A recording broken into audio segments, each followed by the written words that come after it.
किया था किसी हालत में 15 तारीख को आकर के यहां अपने माध्यम से 8.5 लाख के आसपास नए आवास आप मध्य प्रदेश सरकार को सुपुर्द करने वाले हैं। और उस आधार पर मैं भी कहना चाहूंगा कि सरकार के माध्यम से हमारे गरीब आदिवासियों के लिए पीएम जनमन मकान और ग्रामीण आवास, ये जैसे ही सूची खत्म होगी एक एक गांव के अंदर दोबारा सर्वे करवाएंगे, दोबारा नहीं तिबारा होगा, और तिबारा सर्वे करा करके कोई भी घर बाकी नहीं रहेगा। और अपने प्रदेश के किसान, महिला, युवा, गरीब सभी क्षेत्रों में हमारी सरकार 5 साल के अंदर अपने इस बजट को डबल करते हुए एक एक क्षेत्र में काम करते हुए सभी की बेहतरी के लिए काम करेगी। हम सबके लिए इस बात का संकल्प लेना है कि हमारा अब समय 4 साल का केवल विकास का एक ही एजेंडा में इच्छा हुई। और भाई साहब ने कहा कि 4 तारीख आओ, तो हमने उस समय 4 तारीख की थी, लेकिन कोई कारण से आ नहीं पाए। लेकिन विदिशा में आना ऐसा लगता है कि अपने घर में आ रहा है, इतना आनंद आता है आप सबको देख के, आपका उत्साह देख कर ऐसा लगा विदिशा ने स्वागत सत्कार में कोई घर में बचा ही नहीं। और जितने वहां हम छोड़ के आए उससे पहले यहां बैठे हुए लोग दिख रहे थे। ये भाजपा के प्रति प्रेम है आपका और अपने नेता के प्रति विश्वास है। जोरदार अभिनंदन करें अपने आप के लिए भी।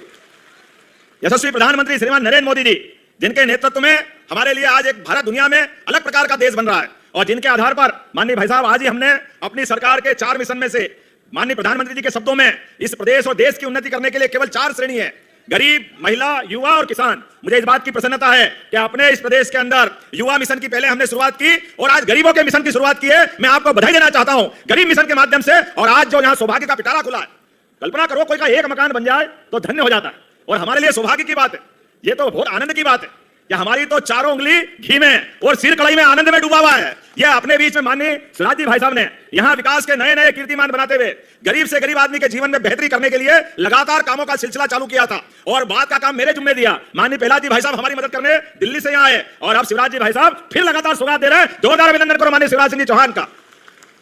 और आपके बताए काम के भरोसे भाई साहब जिस प्रकार का समय चल रहा है, परमात्मा की दया से माननीय नरेंद्र मोदी जी की सरकार है। कांग्रेस के जमाने में किसी एक आदमी का, चाहे शहरी हो या गांव का आदमी, कोई का पक्का आदमी पक्का मकान बनाने की सोचते थे क्या? कोई नहीं सोचते थे। लेकिन आज उनका कलेजा देखो, इस देश के अंदर 4 करोड़ प्रधानमंत्री आवास, और कितने, हमारा तो कुल 16 लाख का रिकॉर्ड है पुराना सर्वे का। अब माननीय मोदी जी के माध्यम से माननीय शिवराज सिंह जी ने आशीर्वाद दिया है कि 16 ही लाख पुरानी लिस्ट खत्म हो जाएगी, हर गरीब आदमी का गांव गांव तक मकान मिलेगा।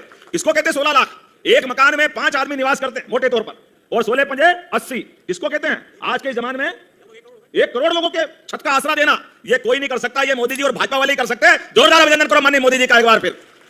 और चूंकि ये अपनी सरकार बनने के बाद हमने लगातार कई बदलाव किए, कई प्रकार के अलग अलग प्रकार से काम कर रहे हैं। नदी जोड़ो अभियान की भी आपने बात कही। अरे हमारे खेतों के अंदर यहाँ के किसान, यहाँ के नागरिक, पूरे प्रदेश के 48 लाख हेक्टेयर में आपने 7 लाख का कारवा 48 लाख हेक्टेयर पे छोड़ा। ये माननीय हमारी भाजपा की सरकार थी, माननीय शिवराज सिंह जी चौहान ने, माननीय उमा जी के समय 7 लाख हेक्टेयर से शुरुआत हुई थी। बाद में बाबूलाल जी गौर और माननीय शिवराज सिंह जी ने 48 लाख हेक्टेयर तक पहुंचाई। ये हमारी 20 साल में, उसमें 1.25 साल कांग्रेस का भी जोड़ो, इनने कुछ नहीं किया झूठ बोलने के अलावा, लेकिन फिर भी मिला लो तो कहां 1956 का मध्य प्रदेश और कहां 2003 तक का बीच का पटवारी का, और थोड़ा जनता पार्टी के शासन छोड़ दो तो सारी व्यवस्था बिगाड़ी हुई थी। लेकिन मुझे इस बात की खुशी है, एक एक किसान के जीवन में उनका सुख का सपना साकार हो, तो 48 लाख हेक्टेयर क्षेत्र में सिंचाई दी। और अब केन बेतवा, पार्वती, काली सिंध, चंबल योजना, सभी प्रकार की सिंचाई सुविधा के माध्यम से 1 लाख करोड़ हेक्टेयर जमीन आपकी सिंचित होने वाली है। 1 लाख करोड़। ऐसे में भाई साहब ने कहा कि कुछ योजना में सुधार करना है, या तो प्रेशर से देना है या नई योजना बनाना। भाई साहब ये आपका ही दिया हुआ है, आप जो मांगोगे सब देने की घोषणा करता हूं, कुछ ही छोड़ने वाले नहीं है। इस विदिशा के लिए आपने कहा नगर निगम की बात, तो निश्चित रूप से विदिशा में नगर निगम बनाई जाएगी। अगला चुनाव नगर निगम के माध्यम से होगा। नगर निगम बनने से सभी प्रकार के विकास के मामलों में बड़ी मदद मिलेगी। मैं जानता हूं कि आबादी थोड़ी कम है, तो आसपास की पंचायत मिलाएंगे, पंचायतों को जोड़ करके अभी 2,20,000 30,000 के आसपास हमारी आबादी हो रही, लेकिन आसपास का इलाका। लेकिन एक जानकारी आपको और देना चाहूंगा, हमारा बहुत जल्दी प्लान आ रहा है राजधानी वृहद परियोजना के माध्यम से। राजधानी भोपाल से विदिशा दूर नहीं है, लेकिन हमारे छोटे छोटे गांव के अंदर पीने के पानी, सड़क के आने जाने के मार्ग, अब जिस प्रकार से भविष्य का भोपाल, विदिशा, रायसेन, सीहोर, ये तो आपकी कॉन्स्टिट्यूंसी है। मैं अपनी इस योजना के माध्यम से माननीय शिवराज सिंह जी भाई साहब से आशीर्वाद लेके ये पूरा राजधानी परियोजना का एक मास्टर प्लान लाने वाले हैं, जिसके माध्यम से पूरा क्षेत्र बदल जाएगा। आप सबसे हाथ जोड़ के निवेदन है, यहाँ के किसान अपनी जमीन को बचाना, क्योंकि जमीन बाप दादा ने दी है। हमारे लिए विकास के मामले में धीरे धीरे करके मध्य प्रदेश, हरियाणा और पंजाब को पीछे छोड़ने वाला है। ऐसे में भविष्य के लिए, अपने बाल बच्चों के विकास के लिए कोई भी कारण बन जाए, लेकिन अपनी जमीन अब वर्तमान के समय में विकास के एक आपका स्वागत है। लंबी बात नहीं करूंगा, आज काम की बात करूंगा, क्योंकि समय की सीमा है। मैंने आपसे उस समय कहा था जब मैं चुनाव लड़ रहा था कि जनता की सेवा में कोई कसर नहीं रहेगी। ये तो अपना परिवार है, विशाल परिवार, भाई बहन, भांजे भांजी, प्यार के, स्नेह के और आत्मा के रिश्ते हैं हमारे। अभी प्रहलाद जी बोल रहे थे, मैं ग्रामीण विकास मंत्री हूं, इसलिए पहले उसकी बात कर लूं।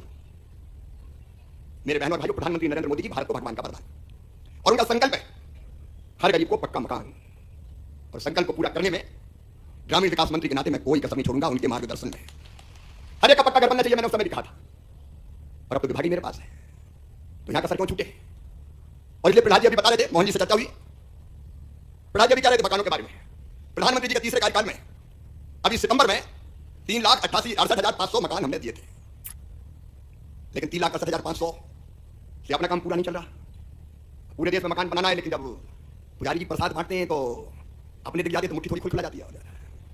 और इसलिए आदरणीय मुख्यमंत्री जी 3,68,500 मकान प्रधानमंत्री जी के आशीर्वाद से सितंबर में दिए थे, लेकिन मन अभी भरा नहीं है।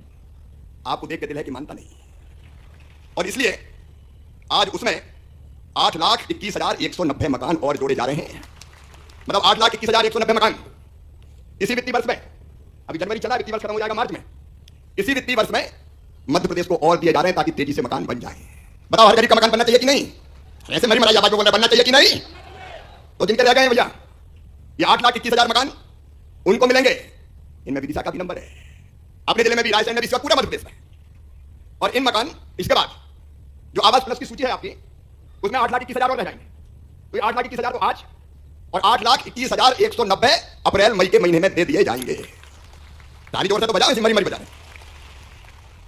और ये पूरा अगर मैं जोड़ लूं इनमें कितना खर्चा होगा, तो मैं जोड़ के इकट्ठा बता रहा हूं, जिसमें शौचालय की राशि और मनरेगा की मजदूरी मिला के जोड़ा जाए तो ये कुल मिला के 30,672 करोड़ के मकान मध्य प्रदेश में हो जाएंगे। और ऐसे ऐसे नहीं कर रहा हूं, मुख्यमंत्री जी आपको ये चिट्ठी दे रहा हूं, काम हो तो पक्का ही। और मुख्यमंत्री जी को ये पत्र सौंप रहा हूं मैं 8,21,190 मकान का। प्रधान जी भी हैं क्योंकि बनाना उनका मंत्रालय।